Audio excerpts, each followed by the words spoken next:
பட்டிமன்றத்தில் பெரிய பிரச்சனை என்னன்னா, இங்கே நாங்கள் டான்ஸ் ஆட முடியாது, ஆடுனாலும் அசிங்கமாக இருக்கும்.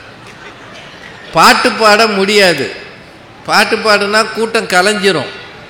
இப்போ அங்கேருந்து வாய்ஸ் வருதியா, என்னையா மைக் செட் போடுறவங்களுக்கு இது புரியலையா? இதை மேட்ச் பண்ணுங்கன்னா குறுக்க நெடுக்கு ஓடுறீங்க. எங்ககிட்ட எந்த இன்ஸ்ட்ருமெண்ட்டு, வயலின், கிட்டார் கிடையாது. ஏதோ பேசுகிறோம். நீங்கள் எல்லாம் பெரிய மனசு பண்ணி அதுக்கு உக்காந்துருக்கீங்க. வெறுமனை பேசுகிறவங்களை பார்க்க ஒரு கூட்டம் வருதுன்னா அதுக்கே திருவள்ளூர் மக்களுக்கு பெரிய பெரிய நன்றியை சொல்லணும். வந்தமா, 2 புஸ்தகத்தை வாங்கினோமா, இங்கே ஃபுட் கோர்ட் இருக்குமே, அங்கே என்னத்தையாவது சாப்பிட்டோமா, பயல்களை வண்டியில் ஏற்றிட்டு வீட்டுக்கு போனோமான்னு இல்லாமல் எங்களை பார்க்கவும் வந்தீங்க பாருங்க. உண்மையிலேயே நீண்ட தொலைவு மதுரையிலிருந்து பயணம் பண்ணி வந்ததுக்கு இதுதான் எங்களுக்கு கிடைத்த பெரிய மரியாதை, வெகுமதி.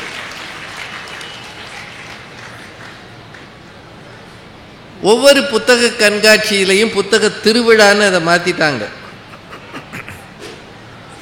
கண்காட்சினா பார்த்துட்டு போயிடுவான், திருவிழானா கொண்டாடுவான்ற எண்ணத்தில்.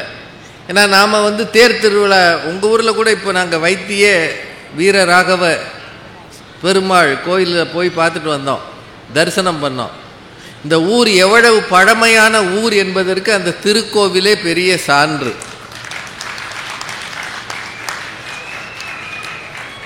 பெருமாளை பார்த்தா வியாதி தீரும், கனகவல்லி தாயாரை பார்த்தா கல்யாணம் நடக்கும்னு அங்கே இருக்கிறவர் சொல்கிறார். நான் அதுக்கு தான் இந்த தம்பிக்காக வேண்டிக்கிட்டேன்.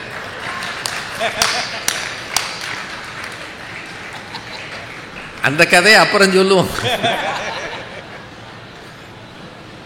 ஒவ்வொரு ஊர்லேயும் ஒரு திருக்கோயில் இருந்து அந்த ஊரை வளமாக்குகிறது இல்லை.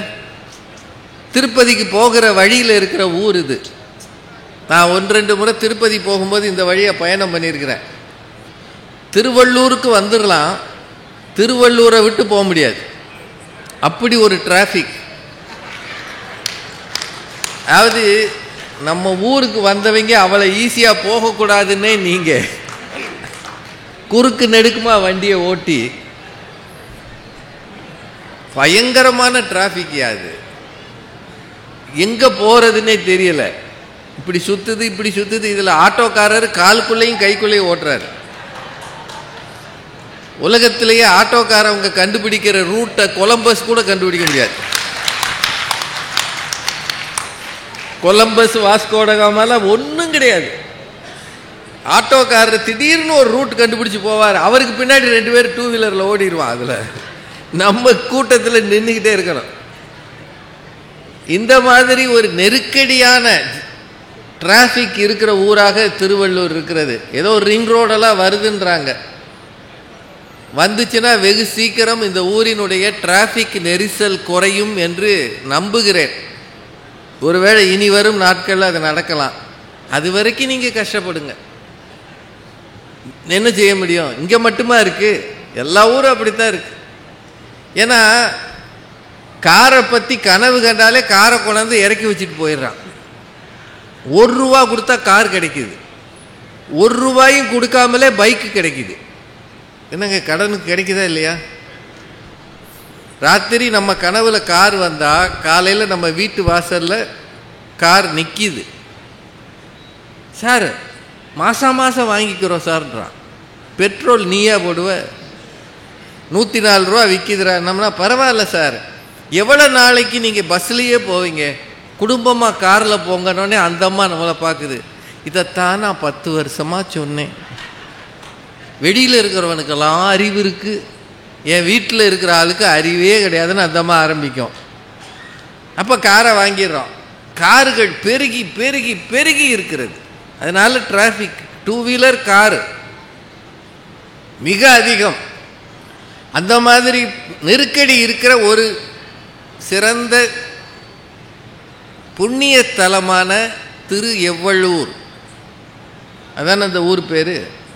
இந்த ஊரில் வந்து பட்டிமன்றம் நடத்துறது அந்த வீரராகவ சுவாமி பெருமாள் கொடுத்த பெரிய புண்ணியம் என்று நான் நினைக்கிறேன். அவருடைய அருளாசி என்று நம்புகிறேன். அதனால தான் நாங்கள் அங்கே போயிட்டு வந்தோம். கொஞ்ச நேரம் ஒரு திருக்கோயிலுக்கு போனால் மனசில் இருக்கிற ஒரு நிறைவு எப்போவுமே எங்கேயும் கிடைப்பதில்லை. தியேட்டருக்கு போனீங்கன்னா கூட கிடைக்காது. திருக்கோயில்களுக்கு போய் கொஞ்ச நேரம் தரிசனம் பண்ணி அங்கே அமர்ந்திருந்து அங்கே இருக்கிற ஒலிகளை கேட்கும்போது மனதில் இருக்கிற பனித்திரை, கவலை எனும் பனித்திரை விலகும். அந்த பனித்திரை விலக விலகத்தான் நமக்கு கொஞ்சமாவது அறிவு ஞானம் பிறக்கும். அதே அறிவு ஞானம் எனக்கு வேணும்னா வாசிக்கணும். புத்தகங்களை வாசிக்கிற வழக்கம் இருக்கிறவருக்கு தனிமை என்பது இருப்பதில்லை. அவனுக்குள்ளே மனக்கவலைகள் தொடர்ந்து அழுத்துவதில்லை. 1000 கவலைகளையும் கடந்து போகிற ஆற்றல் அவனுக்கு வரும் என்றால் அவன் வாசிக்கிற பழக்கம் உள்ளவனாக இருந்தே ஆக வேண்டும். எதை வேணாலும் வாசிக்கலாம். ஆனால் இங்கே போனீங்கன்னா அதிகம் விற்பது என்ன புக்குன்னு நினைக்கிறீங்க? யாருக்குமே வாங்க போலையா?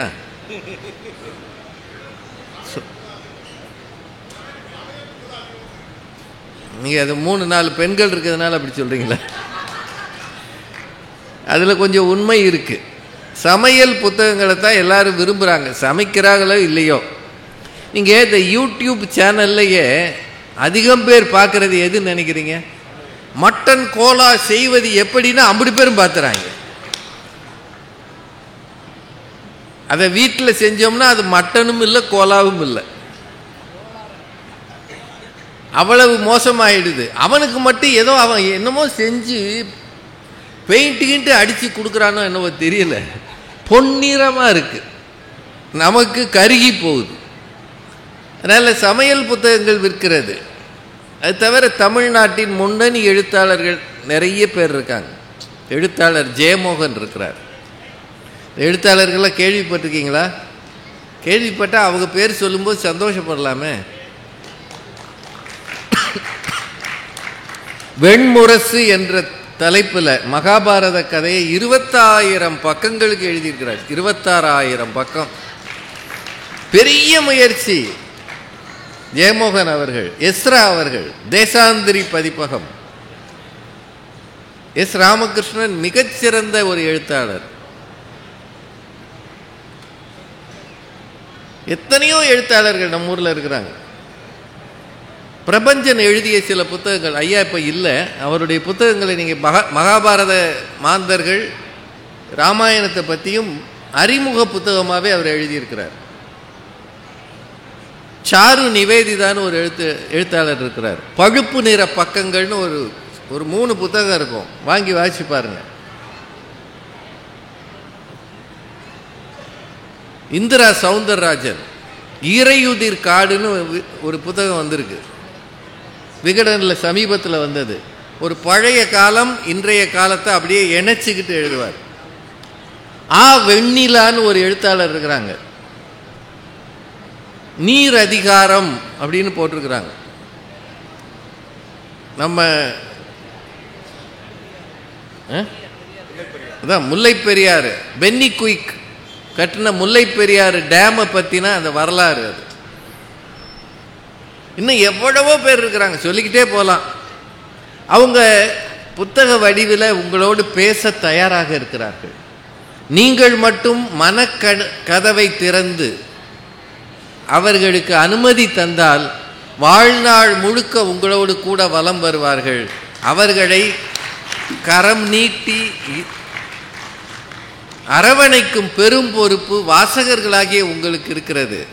அதனால் தயவு செய்து புத்தக கண்காட்சியை கேளிக்கை மைதானமாக ஆக்காமல் சிந்தனை மன்றமாக, வாசிக்கிற வாய்ப்பாக, யோசிக்க வாய்ப்பாக மாற்றி நீங்கள் அமைத்து கொண்டால் மாவட்ட நிர்வாகம் எடுக்கிற இந்த முயற்சி வெற்றி பெறும் என்ற எண்ணத்தை உங்கள் முன்னால் வைத்து இந்த பட்டிமன்றத்தை தொடங்குகிறேன்.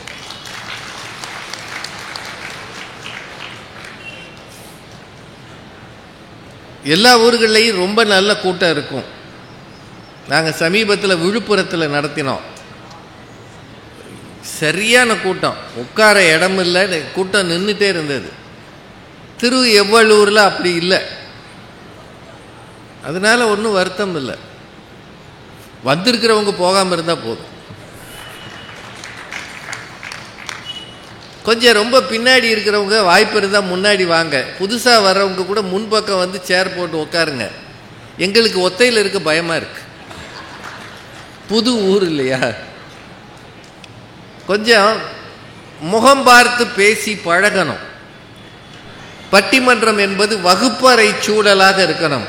கிளாஸ் ரூம் ஆம்பியன்ஸ்ன்னு சொல்கிறாங்கல்ல, பக்கம் பக்கமாக உட்காந்து ஆசிரியர் சொல்லித் தருவது மாதிரி இதுவும் ஒரு வகை ஞான தானம் தான். அதனால் அந்த சூழலை உருவாக்கி தருவீர்கள் என்று உங்களையும் மாவட்ட நிர்வாகத்தையும் கேட்டுக்கொள்கிறேன். நம்முடைய மாவட்ட ஆட்சியர் அவர்கள் எங்களுக்கு பரிச்சயமானவர். டாக்டர் பிரபு சங்கர் அவர்கள் கரூரில் மாவட்ட ஆட்சியராக இருக்கும்போது எங்களுக்கு தெரியும். எங்களையெல்லாம் அழைத்து, பேராசிரியர் சாலமன் பாப்பையா அவங்க எல்லாரும் அழைத்து நல்ல சாப்பாடு கொடுத்தார். அவர் இல்லத்திலேயே நல்ல விருந்து கொடுத்தார், மறக்கவே முடியாது. அவ்வளவு அன்பான, ஒரு உயர்ந்த பதவியில் இருந்தாலும் மிக எளிமையாக மக்களோடு பழகுகிற ஒரு பண்பாளர் நம்முடைய மாவட்ட ஆட்சியர் அவர்கள். தனிப்பட்ட முறையில் அவருக்கு எங்கள் நன்றியை தெரிவித்துக் கொள்கிறேன். ஒரு 7:20 ஆகுது. 8:30 வரைக்கும் இருப்பீங்களா? 9 மணி 10 மணி ஆளாளுக்கு ஒன்று சொல்லுது. முதல்ல எல்லாம் முன்னாடி வந்து உட்காருங்க. அதான் இருக்கிற ஆளுகெல்லாம் பாதி எங்கேயோ உட்காந்துருக்கு, என் கண்ணுக்கே தெரிய மாட்டேங்குது. உங்கள் தலைகள் தெரிஞ்சாதான் பேச்சு வரும். இன்னைக்கு ஒரு தலைப்பு கொடுத்துருக்குறாங்க,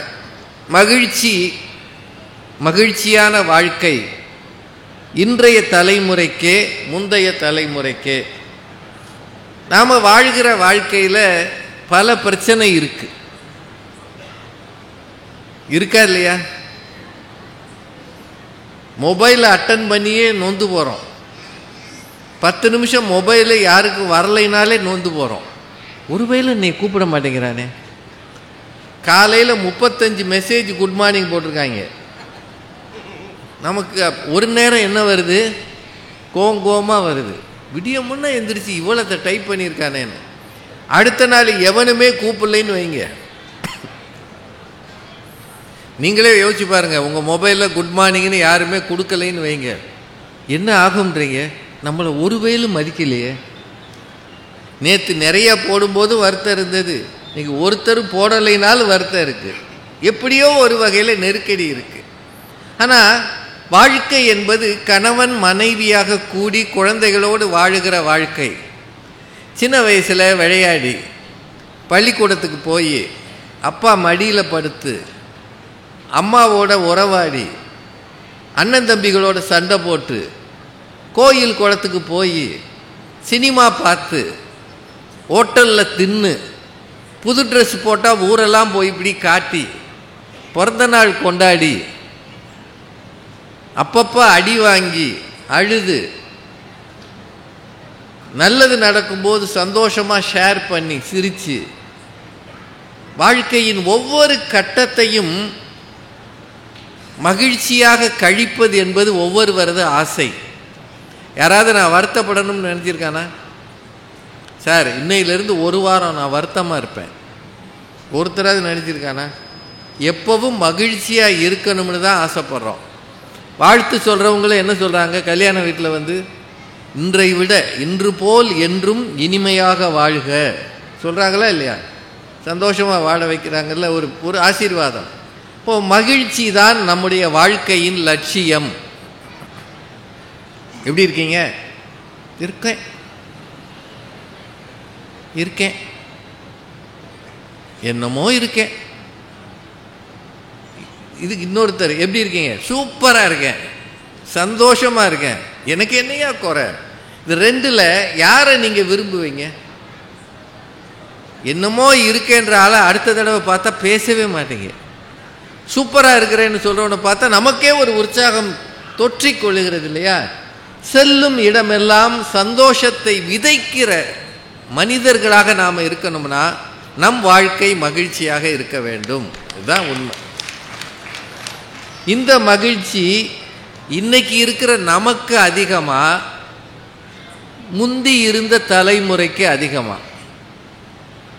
இப்படி வச்சுக்குவோமே, 2000வது ஆண்டுக்கு முந்தி இருந்தவன் சந்தோஷமா இருந்தானா, இன்னைக்கு இருக்கிறானே 2K கிட்ஸ், 2K தலைமுறை, நாம சந்தோஷமா இருக்கமா?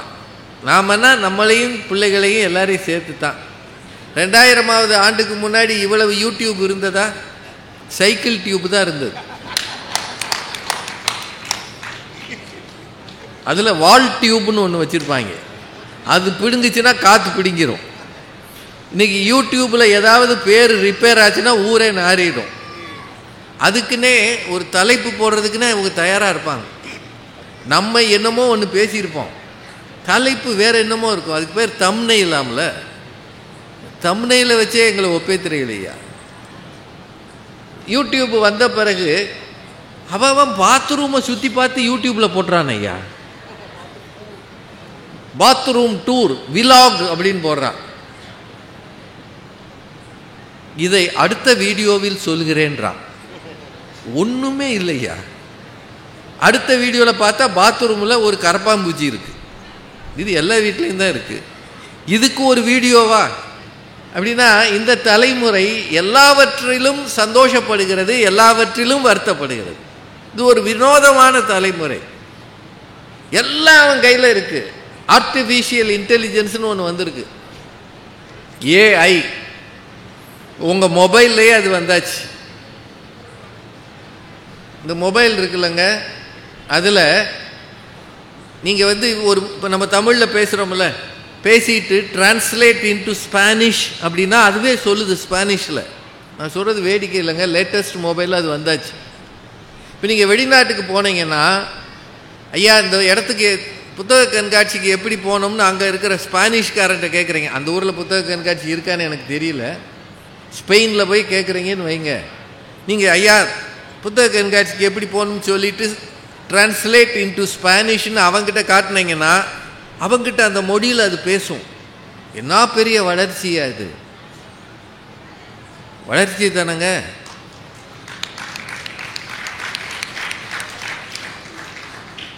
பயங்கர மாற்றம். இன்னைக்கு இருக்கிற தலைமுறை பறக்குது, சுத்துது, உலகை வலம் வருகிறது. அதுதான் மகிழ்ச்சின்னு சொல்றதுக்கு தம்பி சிவ சதீஷ் உங்க எல்லார்ட்டையும் ஒரே ஒரு தடவை பணிவா கேட்டுக்கிறேன், கொஞ்சம் பின்னாடி இருக்கிறவங்களாம் நல்லா கை தட்டினீங்கன்னா நல்லது.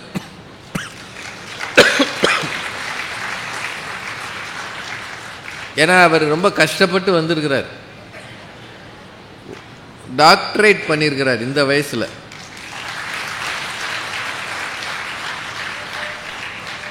ஒன்னே ஒன்று கவலையை அவரே சொல்லுவார். அவர் கஷ்டம் அவருக்கு. ஐயா படிக்க முடிஞ்சது ஐயா, ஆனா முடிக்க முடியலையான்றார்.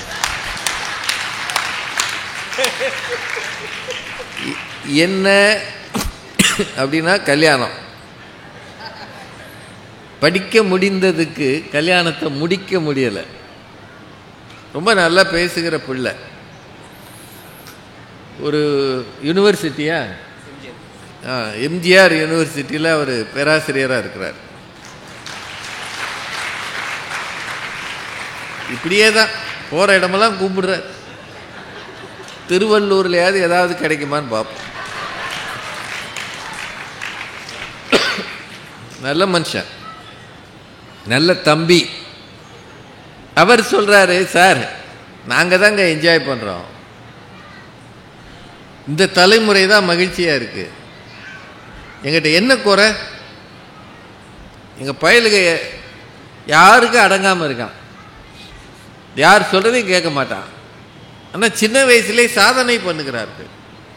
எல்லாரும் படிக்கிறாங்க, எல்லாரும் முன்னேறாங்க, எல்லாரும் பூமியை சுற்றி வர்றான், நினைச்சதை சாப்பிட்றான், நினைச்ச நேரம் தூங்குறான், நினைச்ச நேரம் எந்திரிக்கிறான். அரை டிராயரை போட்டுட்டு அவன் பாட்டுக்கு சுற்றி வர்றான். டிஷர்ட் பனியன்னு விதவிதமாக போடுறான். ஆம்பளை பயலுக்கு கையில்லாத பனியன் போட்டு அலைகிறாங்க. அதான் டிஷர்ட்டான். அவன் மட்டுமா இருக்கா? பொம்பளை பிள்ளைக்கு போடுற ட்ரெஸ்ஸை சொல்லவே முடியாது. புண்ணியமான ட்ரெஸ் அது. எங்கள் தலைமுறை தாங்க மகிழ்ச்சி. முந்தி இருந்த தலைமுறைக்கு என்ன தெரியும்? பயந்து கிடந்ததுன்னு தைரியமாக பேசுகிறார். அவரோட பேசுவதற்கு திருமதி கவிதா ஜவஹர். அவங்கள எல்லாருக்குமே தெரியும். கவிதா ஜவஹர் பேசாத மேடையே கிடையாது. இங்கே ஏற்கனவே பேசிட்டீங்களாமா? எப்போ? முந்தி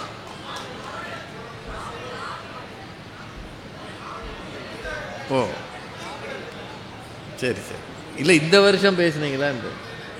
இந்த வருஷம் இல்லை, முந்தி அவங்க பிறந்ததுலேருந்தே பேசிக்கிட்டு தான் இருக்காங்க. நீங்கள் பேச எந்த யூடியூப்லையும் அவங்க பேசிட்டு தான் ஒளிபரப்பாகுது. அதில் இந்த ஷார்ட்ஸ்ன்னு ஒன்று போடுறாங்க பாருங்க. எங்களுக்கெல்லாம் ஷார்ட்ஸ்னா அரை டிராயர்னு அர்த்தம். இப்போ வந்து ஷார்ட்ஸ்ன்னு ஒன்று போடுறான். அதை எஃபியில் போடுறான், ரீல்ஸில் போடுறான், இன்ஸ்டாவில் போடுறான், என்னென்னவோ போடுறான்.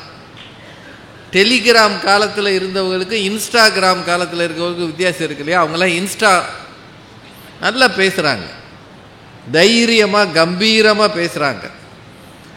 ஆடியன்ஸை கைவசப்படுத்துறது எப்படின்னு தெரிஞ்சு பேசுகிறாங்க. அவங்க சொல்கிறாங்க இன்றைய தலைமுறை தான். அதெல்லாம் கிடையாதுங்க. இன்னைக்கு இருக்கிறவன் ஒரு ஒழுங்கில் இருக்கானா? பிள்ளையாது பறக்கிறான் கிடந்து. நிம்மதி இல்லாத பயலுக, முடிவெடுக்க முடியாத தலைமுறை, மூச்சு திணறுகிற தலைமுறை. முந்தைய தலைமுறையை, முதியவர்களை மதிக்க தெரியாத தலைமுறை அப்படின்னு நாங்கள் தாங்க சந்தோஷமாக இருந்தோம். எங்கள் கால சுகம் அப்படின்னு சொல்றதுக்கு திரு ராஜ்குமார் அவர்கள்.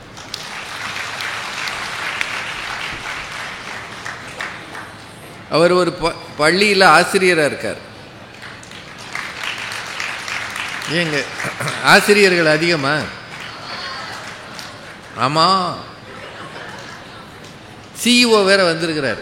எங்கே இருக்கிறார்? வாத்தியார்கள் நிலைமை ரொம்ப பரிதாபம்ன்றாங்க.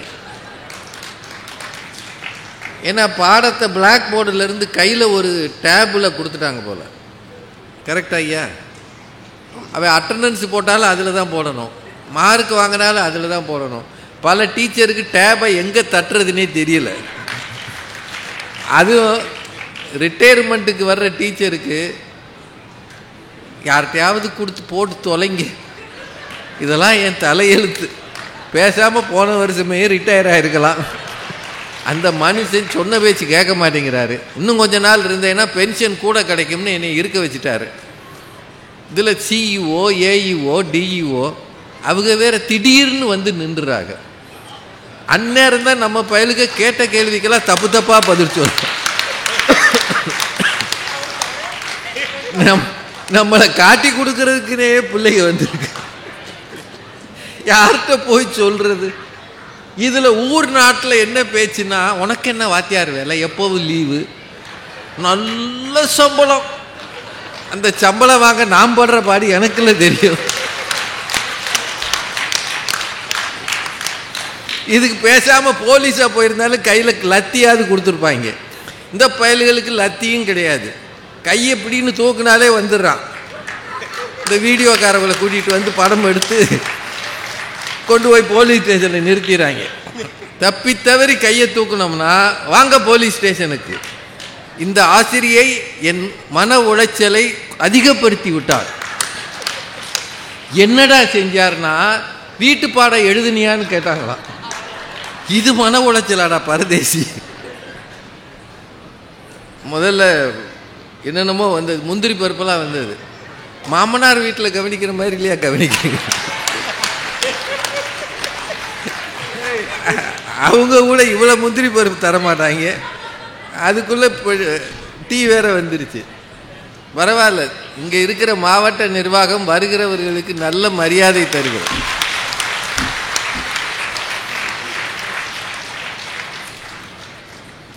ஆக அந்த ஆசிரிய பணியில் இருக்கிற ஒரு நல்ல தம்பி இவர் ரொம்ப கஷ்டப்படுறார்.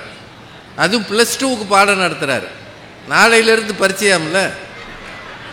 இதில் பறக்கும் படம் வேறு. நடக்கிற படையே தாங்க முடியல. படம் பறந்துச்சுன்னு வைங்க, ஒரு சென்டர்லையும் போய் அப்படியே இறங்கி நிற்பாங்க. ரொம்ப கஷ்டம் யா வாத்தியார் வேலைன்னு சொல்கிறதுக்கு பயந்துக்கிட்டு பட்டிமடத்துக்கு வந்துடுறாரு. ஏன்னா அங்கே சொன்னால் வேலை போயிடும், இங்கே வந்தால் ஒன்றும் கிடையாது, ஜாலியாக பேசலாம்.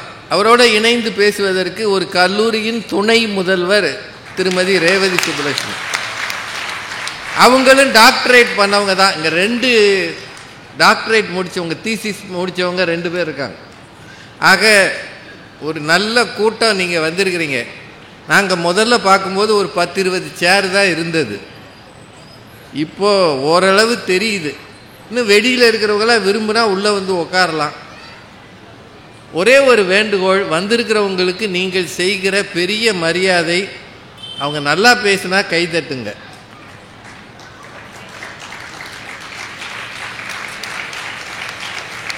நல்லா பேசலைனாலும் கைதட்டுங்க. ஏன்னா நாளைக்கு இதே நேரம் இவங்க இங்கே இருக்க போகிறது இல்லை, வேற யாராவது வந்து உரை நிகழ்த்துவாங்க. இந்த வந்திருக்கிறவங்கள அன்னன்னைக்கு மரியாதை பண்ணி பாருங்க. உங்கள் ஊருக்கு வந்தவங்க சந்தோஷமாக போகணுன்ற ஒரே ஒரு நல்ல எண்ணத்தில் இந்த நிகழ்ச்சியை வெற்றிகரமாக்குவது உங்கள் கையில் இருக்கிறது என்று சொல்லி, மகிழ்ச்சியான வாழ்க்கை இன்றைய தலைமுறைக்கா முந்தைய தலைமுறைக்கா சென்ற தலைமுறைக்கா அப்படி வச்சுக்கிட்டா இன்றைய தலைமுறைக்கே என்று சொல்ல வருகிறார் தம்பி டாக்டர் சிவ சதீஷ் அவர்கள். அவரை உங்கள் சார்பிலே அழைக்கிறேன். நன்றி, வணக்கம். இன்னைக்கு நல்ல ஒரு தலைப்பு கொடுத்துருக்காங்க.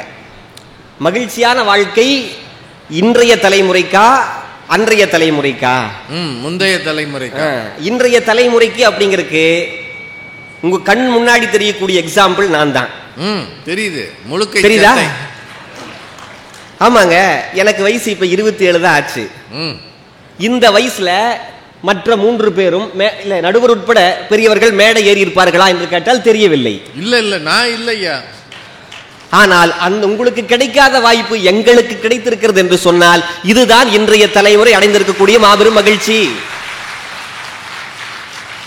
அது மட்டும் இல்லைங்க, இந்த புக் ஃபேர் நடக்குது பாத்தீங்களா?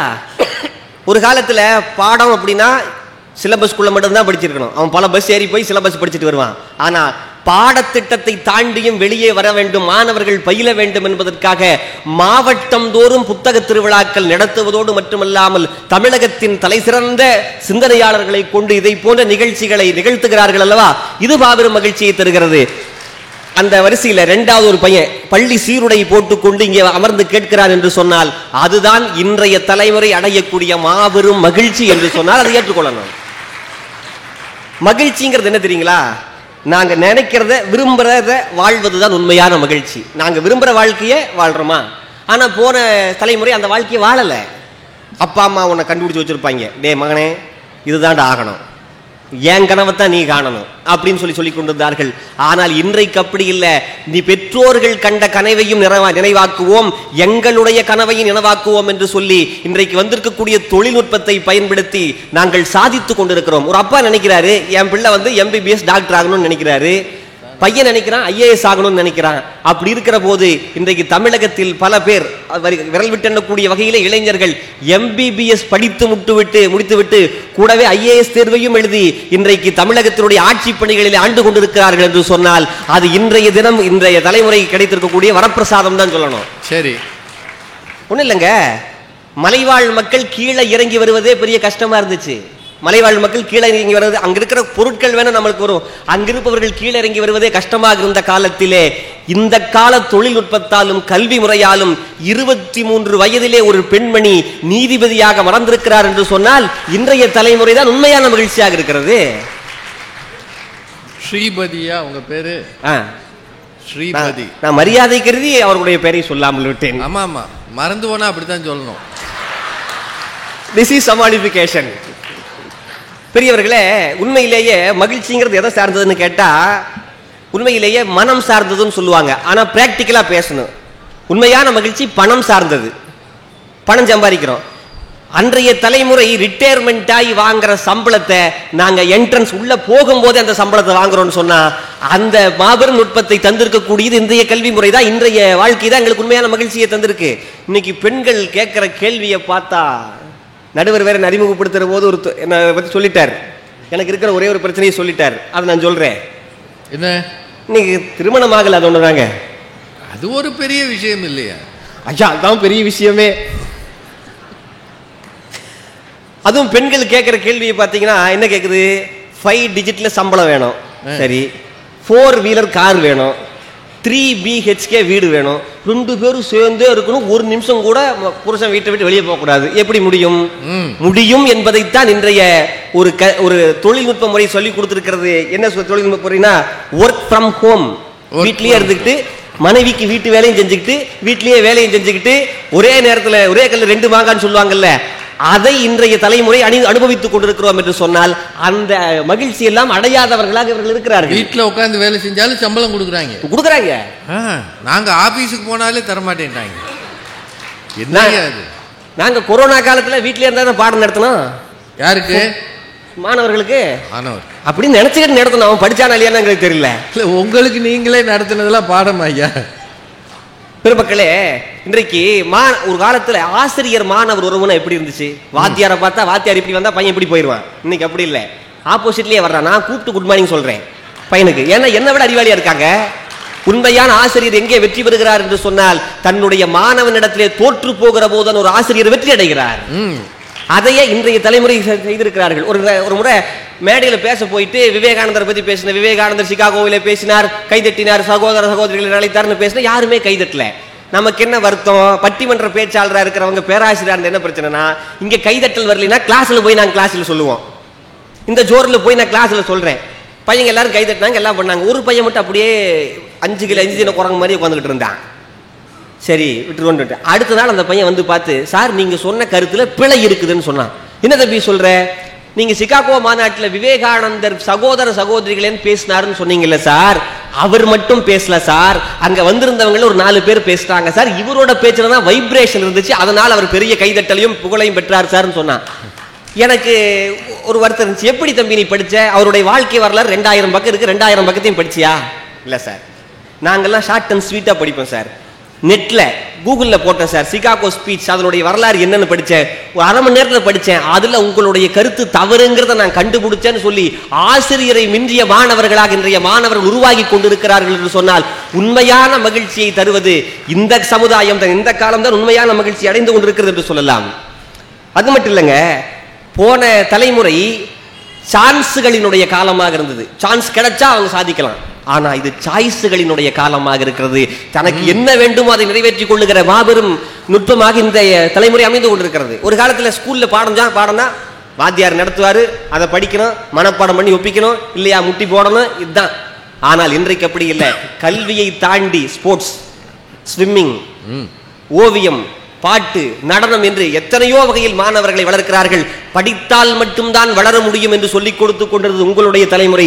படிப்பை தாண்டியும் பல கலைகள் இருக்கின்றன, அதிலும் உங்களால் சாதிக்க முடியும் என்று சொல்லிக் கொடுத்து எங்களை எல்லாம் சாதனையாக ஏற்றி அரங்கிலே மேடையிலே நிற்க வைத்து மரியாதை செய்யக்கூடிய சமுதாயத்திலே இந்த தலைமுறையில் நாங்கள் வாழ்ந்துகிட்டு இருக்கோம். அப்படி இருக்கிற போது இவர்கள் சரியாக இல்லைன்னு சொல்லுவாங்க. இவங்களுக்கு ஒரு நோய் வந்திருக்கு. அந்த காலத்தில் வாழ்றவங்களுக்கு அந்த கால மேனியான்னு ஒரு நோய்.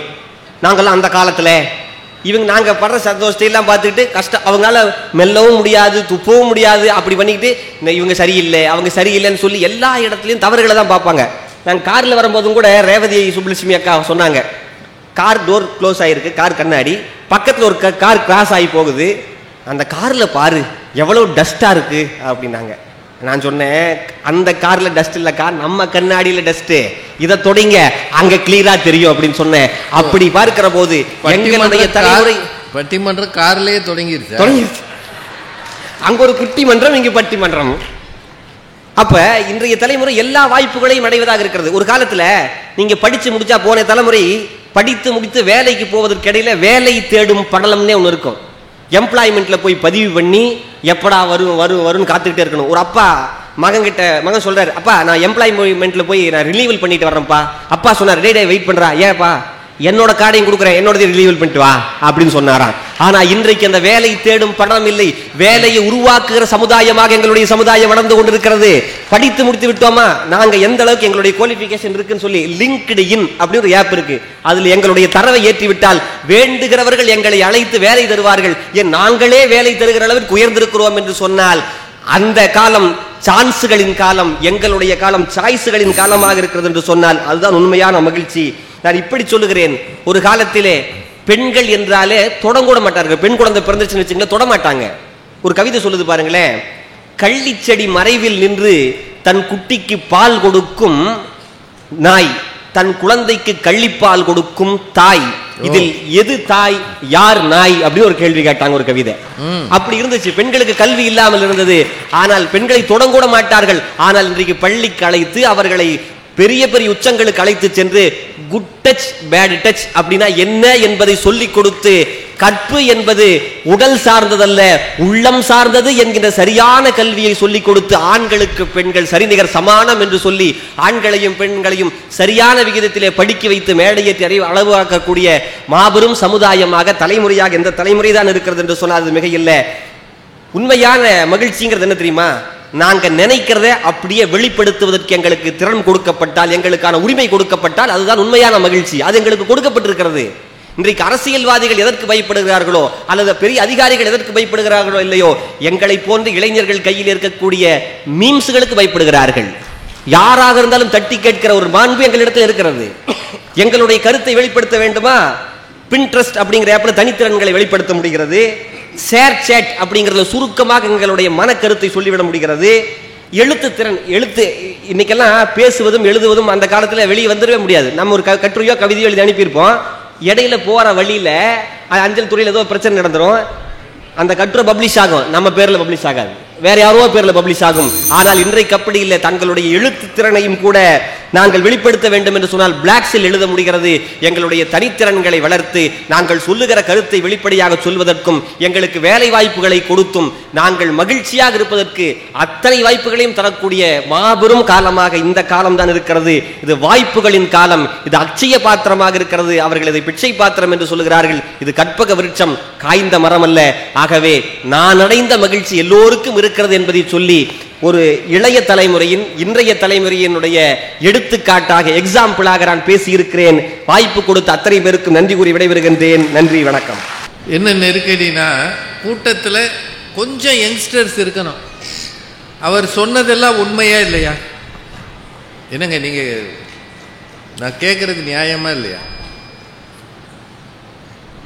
ஒரு கவிதை எழுதணுமா, நாங்கள் எல்லாரும் ஆனந்த விகடன் கல்கி குமுதத்துக்கு எழுதி விடுவோம்.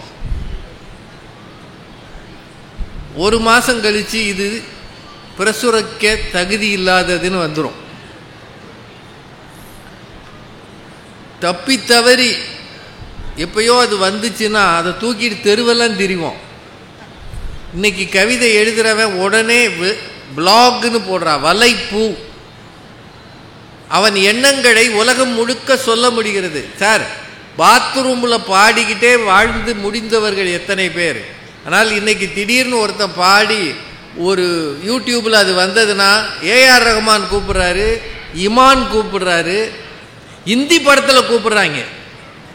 ஒரிசா பக்கம் வெஸ்ட் பெங்காலில் ரயில்வே ஸ்டேஷனில் பாடின ஒரு லேடியை கூட்டிகிட்டு போய் பாம்பேயில் பாட வச்சாங்க. காரணம் என்ன? இன்றைக்கு இருக்கிற இந்த வித்தியாசமான அமைப்பு, இந்த தொழில்நுட்பம். என்னங்க அவர் சொன்னது சரியா இல்லையா?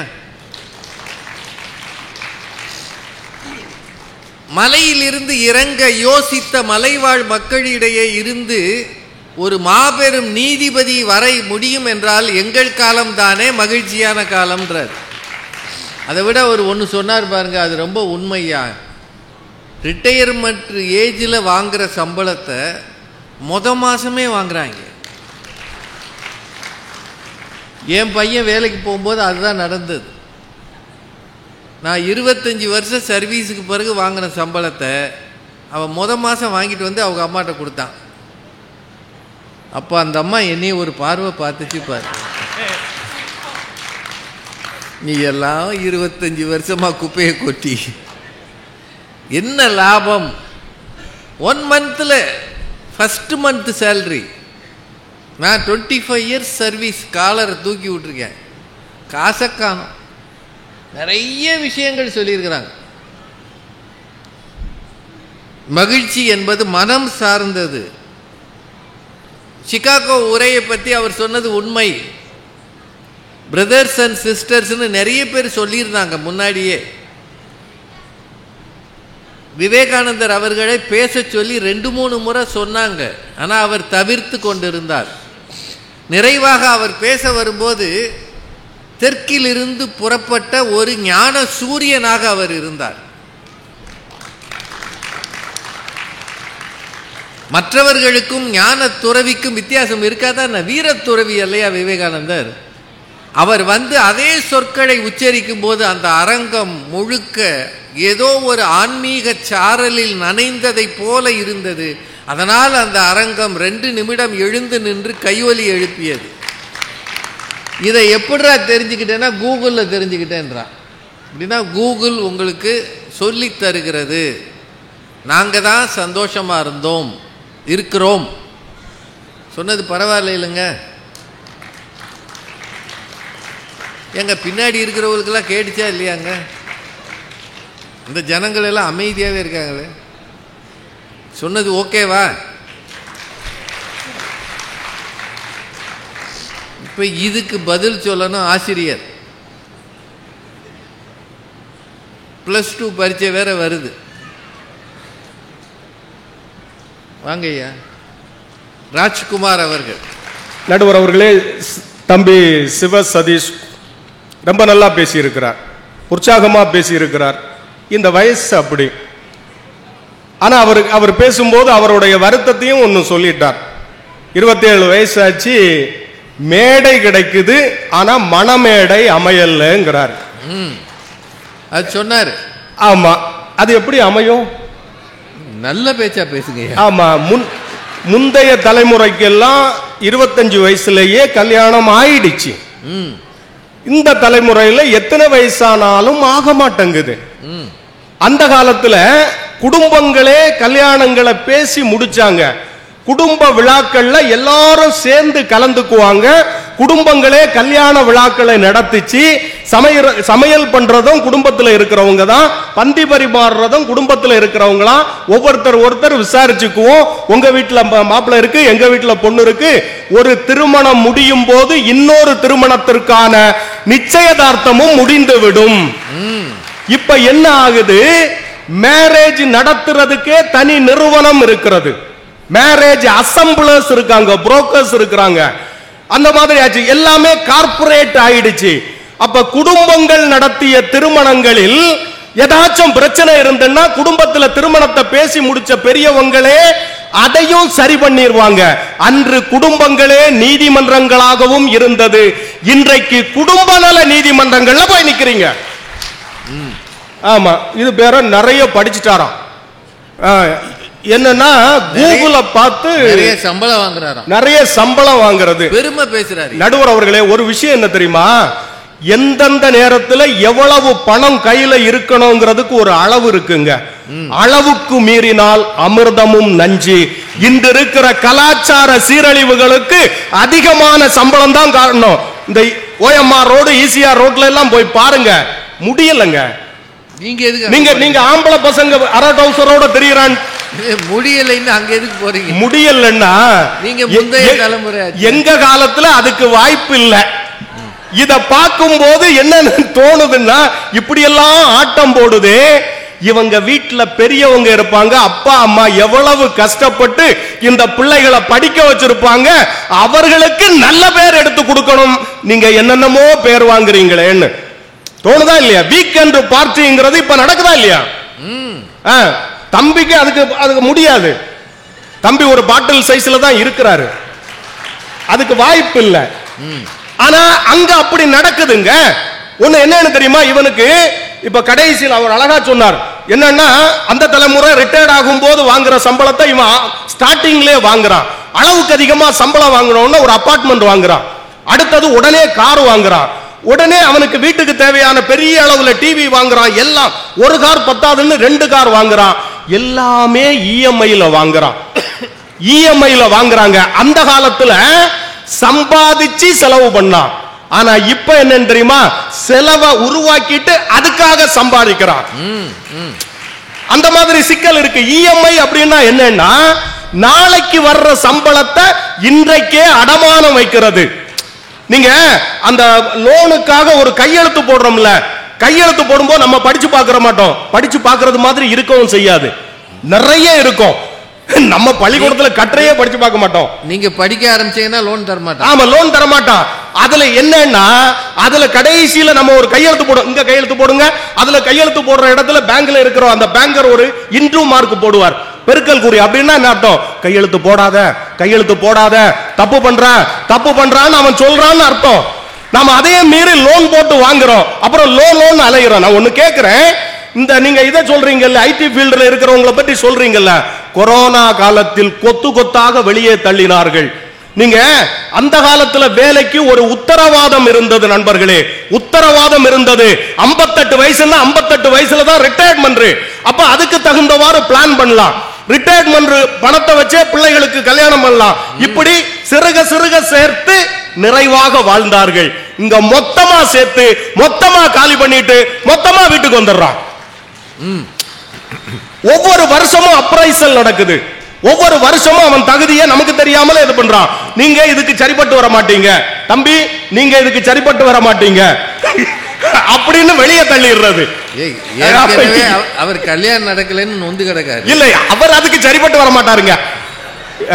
எந்த தம்பி தம்பி நீங்க கடைசி வரைக்கும் புல்லாண்டு போட்டுக்கிட்டு பட்டையை போட்டுக்கிட்டு தாடியை வச்சுக்கிட்டு அலைய வேண்டியதுதான். அந்த காலத்துல எல்லாம், எங்க காலத்துல எல்லாம் காதல் அப்படி எப்படி இருந்தது. அந்த புள்ள பார்க்கலனாலும் நம்ம மனசுக்குள்ள ஒரு பட்டாம்பூச்சி பறக்கும், நம்ம ஒரு கற்பனையில இருப்போம், காதலிப்போம். அவளுக்கு கல்யாணம் ஆனோன்னு நம்ம தாடி வளர்த்துருவோம்.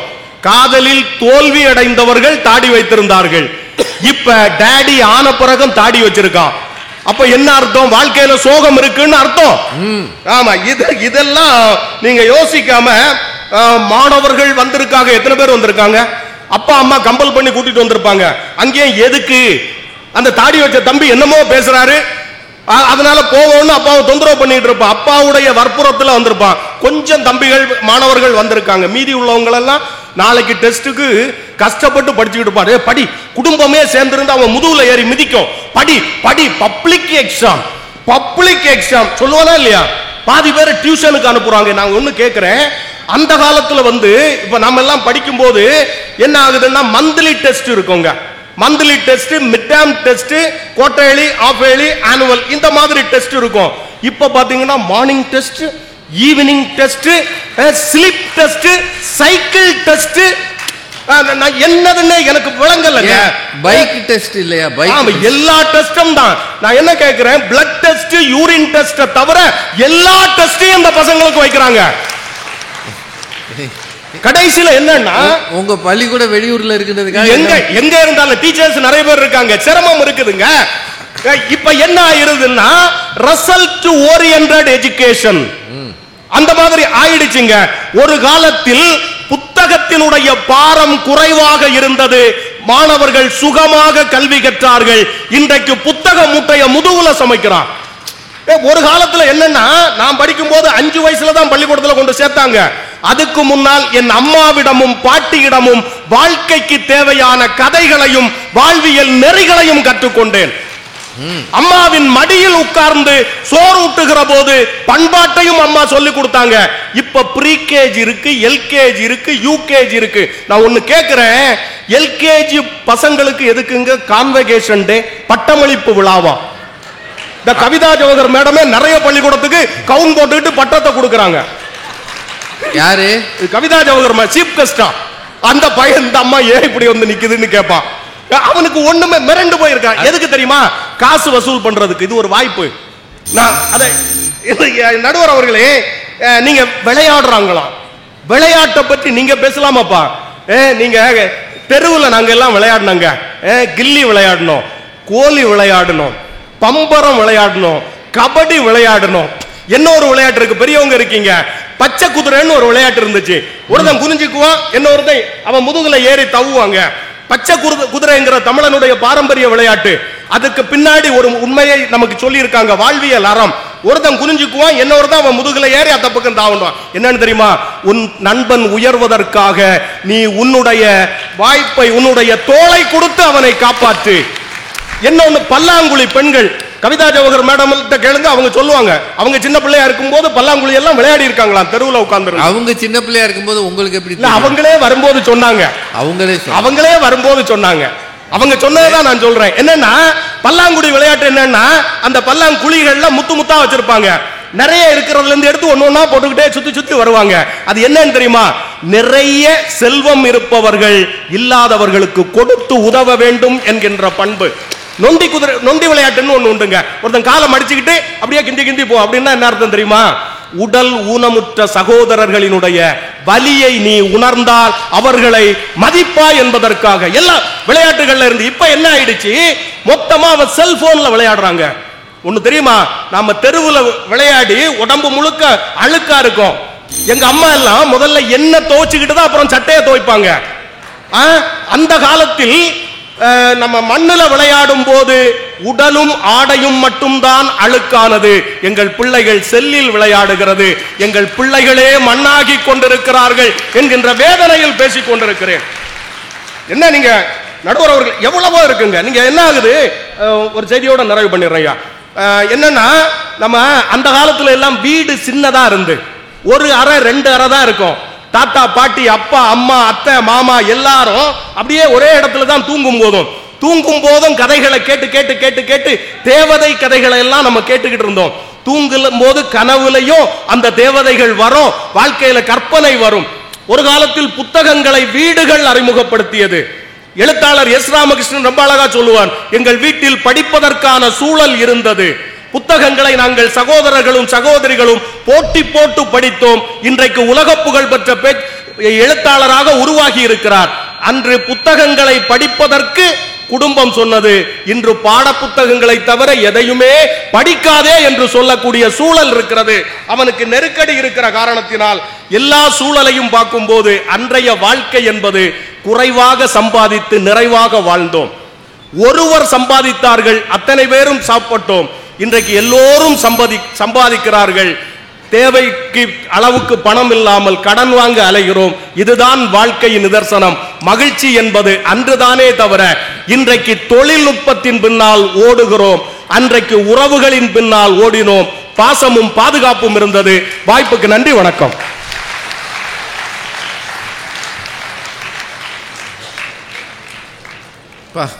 எல்லாரும் அவர் சொன்னதை அங்கீகரிக்கிறீங்க.